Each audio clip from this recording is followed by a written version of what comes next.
ಕೆಲವೊಬ್ರು ನಂಗೆ ಕಮೆಂಟ್ ಹಾಕತ್ತಾರ್ರಿ, ಅಕ್ಕ ನಿಮ್ಮಪ್ಪ ಅವನ್ನ ನಿನ್ನ ತೋರಿಸೋದೇ ಇಲ್ಲಲ್ಲ ಅಂತ. ಇಲ್ಲ, ಅವ್ರಿಗಿದೆಲ್ಲ ಇಷ್ಟ ಆಗಲ್ಲ, ವಿಡಿಯೋ ಮಾಡೋದು ಹಾಕೋದು. ಅವ್ರು ಭಾಳ ಸಂಭಾಯ್ತಿರ್ತಾರೆ, ಅವ್ರ ಜೀವನ ಅವ್ರು ನೋಡ್ಕೊತಾರೆ. ಹಾಗಾಗಿ ಅವ್ರ ಜೀವನಕ್ಕೆ ನಾವು ಯಾಕೆ ಎಂಟ್ರ್ ಆಗ್ಬೇಕು? ಯಾವುದೋ ಒಂದು ಕೆಲಸ ಮಾಡ್ಬೇಕಂದ್ರೂ ಫೋರ್ಸಬಲಿ ಮಾಡಬಾರ್ದು.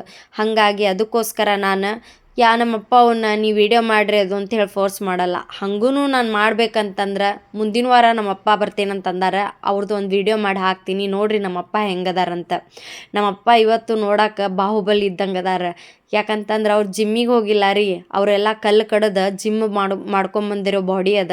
ಅವ್ರು ನೋಡಿದ್ರೆ ನೀವೇ ಹೇಳ್ತೀರಿ. ಆದರೂ ನಮ್ಮಪ್ಪ ಆಗ ಇತ್ತೀಚೆಗೆ ಸ್ವಲ್ಪ ಕಾಯಿಲೆಗಳು ಸ್ಟಾರ್ಟ್ ಆಗೈತಿ. ಯಾಕಂತಂದ್ರೆ ಅವರು ಚಂದಗ ತಿನ್ನತಿಲ್ಲ. ನಾನು ಬಡ್ಕೊಂಡು ಸಾಕಾಗತ್ತೈತಿ. ಹೇಳಿದ್ರೆ ಅರ್ಥ ಮಾಡ್ಕೊಂಗಿಲ್ಲ. ಜೀವನದೊಳಗೆ ಫ್ರಸ್ಟ್ರೇಷನ್ ಎದಕ್ಕೆ ತೊಗೋಬೇಕಂತಂದ್ರೆ ನಮ್ಮ ಆರೋಗ್ಯ ಕಾಪಾಡಕ್ಕೆ. ಅದನ್ನು ಬಿಟ್ಟು ಬೇರೆ ಎಲ್ಲದಕ್ಕೂ ನಾವು ತಲೆ ಹಾಕ್ಕೊಂಡು ತಲೆ ಕೆಡಿಸ್ಕೊಂಡು ಕೂತ್ಕೊಂಡ್ವಿ ಅಂತಂದ್ರೆ ನಮ್ಮ ಜೀವನ ಹಂಗೆ ಬರ್ಬಾದ್ ಹಾಕ್ಕೊಂಡ ಹೋಕ್ಕೈತಿ. ನಾನಿಲ್ಲಿ ಇವತ್ತು ಚಿಕನ್ ಕರಿ ಮಾಡೇನ್ರಿ. ಯಾರಿಗಾದ್ರೂ ರೆಸಿಪಿ ಬೇಕಾತಂತಂದ್ರೆ ನನ್ನ ಯೂಟ್ಯೂಬ್ ಚಾನಲ್ ನಮ್ಮ ಮನೆ ಆರೋಗ್ಯ ಚಾನಲ್ಗೆ ಹೋಗಿ ನೋಡ್ರಿ, ಅಲ್ಲಿ ನಿಮ್ಗೆ ರೆಸಿಪಿ ಸಿಗ್ತೈತಿ. ಹಂಗೆ ಬಾಂಡೆ ಭಾಳ ಐತ್ರಿ. ಬಾಂಡೆ ತೊಳೆದು ಚಿಕನ್ ರೆಡಿ ಆಗೋಷ್ಟರಲ್ಲಿ ನನ್ನ ದೇಹ ಅನ್ನೋದು ಮೈ ಬಿದ್ದಿತ್ತಂತಾರಲ್ಲ ಹಂಗಾಗಿತ್ತು.